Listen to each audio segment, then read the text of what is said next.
정읍시 청년지원센터를 운영하는 법인 대표가 외부 업체 이사직을 겸직한 것으로 전북방송 취재 결과 확인됐습니다. 실제 해당 업체와 거래가 이뤄진 정황이 뒤늦게 알려지면서 논란이 일고 있습니다. 법인 대표는 전북방송과의 통화에서 사실상 내부 거래로 볼 수 없고 일감 몰아주기도 없었다는 취지로 해명했습니다. 그래서 전북방송은 관련 자료를 입수해 확인해봤습니다. 정명기 기자의 보도입니다.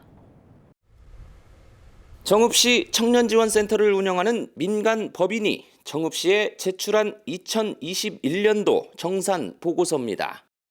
센터는 12월 한 업체에 사업 결과 보고서 제작비 명목으로 170여만 원을 지급합니다. 같은 달 165만 원짜리 청년정책 모음집 책자 제작도 맡겼습니다. 홍보 현수막 제작의 경우 거의 이 업체에 맡겼는데 예비 청년 취업 연계 지원 사업 홍보에 148만 원, 정체모를 실태조사 현수막 제작에 60만 원, 아예 목적도 알 수 없는 홍보 현수막을 만드는데 82만 원을 지급하기도 했습니다. SNS를 통한 홍보도 거의 다 동일한 업체에 몰아줬습니다.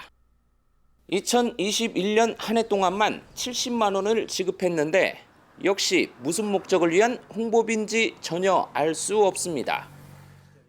사원증과 명함 제작, 인쇄비 등 단 한 해 동안 이 업체에 지급된 돈은 800여만 원에 달합니다. 하지만 법인 대표는 해당 업체와 거래한 건수와 금액이 많지 않고 일감 몰아주기도 없었다는 취지로 해명했습니다. 전북방송은 앞서 이 센터를 운영하는 법인 대표가 해당 업체의 이사로 등재돼 있는 사실을 보도했습니다. 등기부등본을 떼보니 두 법인 대표가 서로의 사내이사로 등록된 겁니다. 센터를 운영하는 이사진 5명 가운데 4명이 교차로 등재된 것으로 확인됐습니다. 비영리 민간단체의 지원법에 제2조 정의에 보면 구성원 상호 간의 이익 배분을 하지 아니할 것이라고 되어 있어요.